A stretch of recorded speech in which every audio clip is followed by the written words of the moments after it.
be an American is to be responsible for safeguarding a national legacy of freedom, democracy, and diversity. American values dictate who we should respect and embolden individual freedoms for all. That's our guiding principle. Well, for me, it's just another facet of who I am.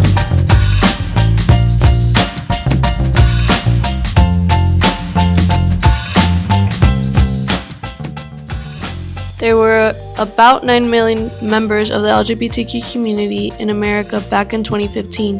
This number indicates that the LGBTQ community is larger than the population of 40 American states, according to a PBS article.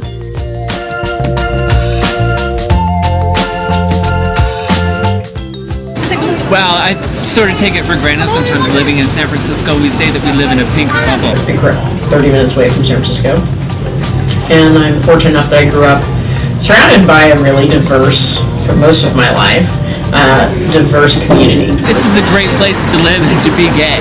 We have so many great opportunities here, so many important gay movements started here in San Francisco. We have a strong, powerful, passionate, involved, smart community. It's also a great place for gay people to come and feel free to be themselves, to see what it's like to live an authentic and free lifestyle. I am Sister Roma with the Sisters of Perpetual Indulgence in San Francisco. This is my 31st year with the Sisters of Perpetual Indulgence. We're a nonprofit human rights organization that started here in San Francisco, and this Easter will be our 40th year anniversary. And we've raised over $1 million for different things from HIV and AIDS to LGBT youth and trans rights and breast cancer and all sorts of things. Discrimination of any kind runs counter to who we are as Americans. There's a huge difference between usually very urban environments and less urban environments, and also between more liberal environments and less liberal environments. I find I definitely encounter a lot of barriers when I leave this little safe haven. You are definitely treated differently. Even though there's an increase of acceptance for gay Americans, discrimination still persists. Name calling, I get sirred a lot.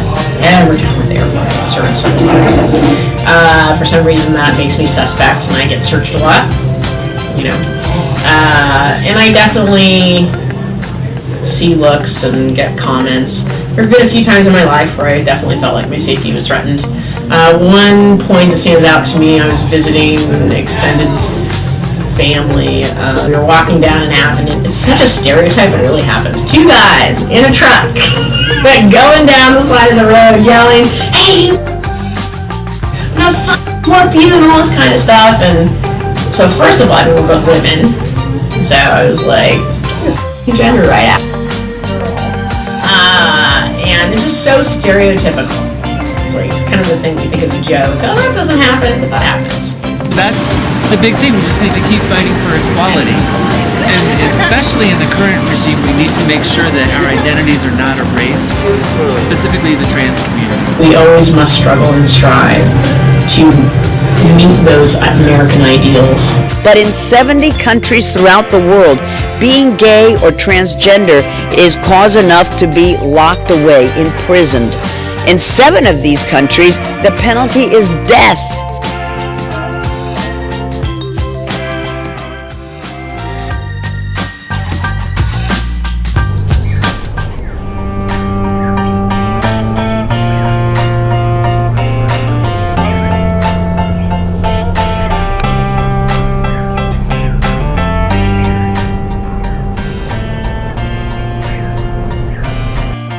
When someone felt like they were going to be threatened, they could blow the whistle, bring attention to themselves. Well, the first thing that an attacker does